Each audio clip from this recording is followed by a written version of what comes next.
من اللاذقية شارع 8 آذار من عند غرفة التجارة بنجي عند شام أوغلو اللي بيعمل أغرب بقلاوة حتشوفوها بحياتكم. ليش يا ترى؟ بقلاوة دايت صفر سعرات حرارية. الجميل بهذا المحل يا جماعة هو محل مختص بالبقلاوة، اجى من تركيا على اللاذقية، عنده أصناف كثيرة، استاذ بكل محلات العالم. البقلاوة صنف واحد، عندكم كم صنف؟ عندنا أكثر من 20 صنف. طيب شو أغرب شيء عندك؟ عندي البقلاوة الدايت، هذه الدايت، هاي صفر سعرات حرارية، هيدي الرياضية. لأصحابين، نعم لأصحابين اللياقة البدنية. طب أنا لافت لي نظري هذه التشكيلة، شو هالأنواع الموجودة عندي عندك؟ كمان بقلاوة باردة حلاية بالحليب، ما هي موجودة بكل سوريا، الفريز بالشوكولاتة، حليب وبالفستق مفستقة. هلا بدي منك تعرفني عن أنواع البقلاوة اللي عندك، لأنه بصراحة الاختيار كثير صعب. تفضل أعرفك عليهم وحدة وحدة. في عندنا هاوش دلين، اتشك شوبيات، وفي عندنا البقلاوة الدايت اللي تعرفنا عليها من شوي، وفستق زادة.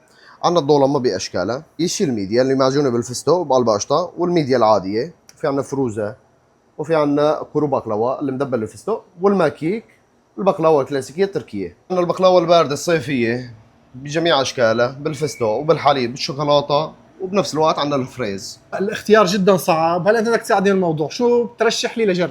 اترك الموضوع علينا، راح اعمل لك صحن مشكل واعطيني رايك فيه. وهي البقلاوه يا ابو حميد صارت جاهزه، ما شاء الله شيء بيحكي.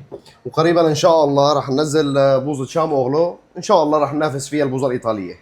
هذا اغرب واهم اختراع عرفوه الاتراك، لاول مره بسوريا سوق بقلاوه، انا مجربها بتركيا وبعرف تماما عن شو عم بحكي. بسم الله.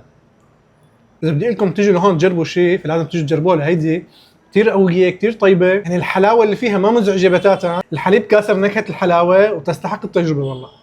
نجرب الشغله المهمه واللي لازم نجربها من اول الفيديو، اللي هي هذه البقلاوه الدايت. شوفوا كيف محشيه وكيف غنيه، انتم عم تاخذوا بقلاوه تركيه بالنكهه التركيه على اصولها، شغله جديده وبرايي تستحق التجربه وبشده. من شام اوغلو يستحق التجربه وبشده، لا تنسوا المتابعه والتفاعل مع الفيديو. بامان الله.